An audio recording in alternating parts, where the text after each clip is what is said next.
Fala galera que acompanha o canal das coleções, tudo bem? Hoje eu trouxe para vocês uma série de vídeos em que eu dividi em 4 partes e nesses vídeos você vai encontrar formas sobre como organizar a sua coleção. Eu preferi dividir os vídeos para eles ficarem menores e também ficarem mais objetivos no assunto. Então, ao longo desses 4 vídeos você vai encontrar dicas de quando você deve utilizar os álbuns fichários, as folhas, e tudo mais. Apresentei também sobre coin holder e envelope, que são dois organizadores muito utilizados para moedas. Expliquei sobre as folhas, os tipos de folhas que existem para esses organizadores e qual é o fichário ideal depois que você escolheu todo esse setup da sua coleção. Então nesse primeiro vídeo eu vou dar para vocês 3 dicas ou 3 situações que você deve estar utilizando os álbuns fichários e as folhas para colecionar suas moedas. Vamos lá? Fala galera que acompanha o canal das coleções, tudo bem? Hoje eu vim trazer uma dica para vocês sobre organizadores de coleção de moedas. Por que uma dica de organizadores de moedas? Eu percebo que muitos colecionadores têm uma dificuldade tremenda de acompanhar a sua coleção. E quando eu falo acompanhar, é justamente saber aonde está, onde não está, o que falta, se tem muita coisa repetida, se tem coisas que pode trocar, que tem valor, enfim, tem várias coisas que você consegue determinar ou ter facilidade, vamos dizer assim, para identificar quando a sua coleção está organizada.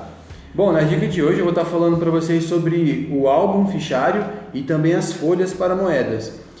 Por que o álbum fichário com as folhas? Talvez esse seja o método mais antigo, eu acho, um dos mais antigos de se colecionar moedas, né? Existem outros métodos como o envelope, que também é bastante antigo, bastante tradicional. Porém o fichário, ele é a solução que você consegue guardar maior quantidade de moedas em um menor número de espaço, né? Fica prático para você locomover, você mexer com o álbum de um lugar para o outro, levar para de repente algum amigo seu olhar, uma pessoa analisar, para você fazer negócios, enfim, eu acho muito mais prático. Eu vou falar, antes de mostrar o álbum para você, 3 dicas, 3 situações que eu considero essenciais você ter um álbum fichário, ideais, eu diria, até para você ter um fichário, pois ele vai atender melhor a sua coleção se você colecionar desse jeito. Bom, a primeira situação que eu vou indicar você usar um fichário vai ser quando você tem muitas moedas repetidas. Então, temos uma coleção primária, que é a coleção onde você investe de fato, onde você agrega ali mais peças, consegue aquelas que ainda não tem, completa essa coleção. E no meio dessa aventura sempre vão ter peças que vão aparecer para você em lotes e vão acabar ficando repetidas. Essas peças repetidas eu costumo separar as melhores em qualidade ou as datas melhores e aí eu coloco no fichário. Pode ser tanto dentro do envelopinho ou dentro do coin holder, mas eu guardo dentro do fichário ou até mesmo dentro do bolso mesmo direto, mas eu guardo dentro do fichário porque assim fica muito mais organizado. E a outra sugestão que eu dou para você é em caso de coleções específicas. O que seriam coleções específicas? Um bom exemplo para dar desse tipo de coleção seriam de moedas com erro e anomalia, moedas com defeitos. Por quê? Porque essas moedas elas ainda não têm bem uma ordem de catálogo, então você não consegue seguir a moeda número 1, 2, 3, né? Não tem um catálogo para acompanhar. Como as moedas tradicionais que nós conhecemos, elas sim já têm lá a sua ordem, seu número de catálogo e a sua posição, então fica muito mais fácil de organizar elas. Então para coleções específicas, o ideal é você usar sim um álbum fichário porque você fica livre, né, para estar criando a sua própria metodologia. O que me leva ao item 3, que é quando você tem já um método específico para você colecionar as suas moedas. E um exemplo disso é um colecionador que uma vez conversou comigo e me apresentou a coleção dele de variantes. Então ele tinha a coleção dele principal, e como eu falei, a principal ela tem a numeração de catálogo, e aí temos variações dessas moedas que nós conhecemos que não necessariamente estão catalogadas, mas que são daquela moeda, né? Elas partem ali a análise da moeda principal.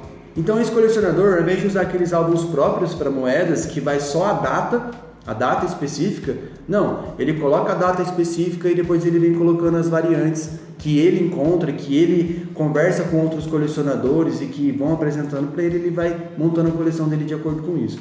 Então, é uma coleção também específica e uma coleção com uma metodologia própria. Então, nesse caso, o fichário ele é o ideal para estar se colecionando moedas. Bom, por que eu falei para você desses 3 tipos que eu considero ideais para estar colocando no fichário? As outras formas de coleção, né, que nós conhecemos tradicionalmente, todas as datas de moedas do Brasil, uma moeda de cada tipo, moedas estrangeiras. Essas coleções tradicionais, elas já possuem um álbum específico para elas, um álbum pronto, geralmente é mais customizado, mais bonito, mais colorido, com desenhos que retratam aquela coleção. Agora, as moedas repetidas, não existe álbum próprio para elas. As moedas com erro e anomalia, não tem como a gente saber qual erro novo vai surgir. Então não tem como ficar criando um álbum específico para todo erro que surgir.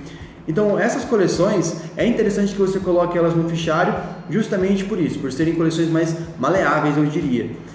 Bom, pensando nisso, qual que é o próximo passo? O próximo passo é a gente decidir se vai usar coins holder ou se vai usar as moedas direto no plástico mesmo.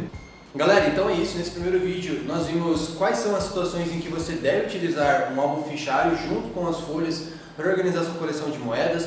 No próximo vídeo eu vou estar falando sobre os coin holders e os envelopes, tá bom? Eu te vejo lá, um abraço e até o próximo vídeo.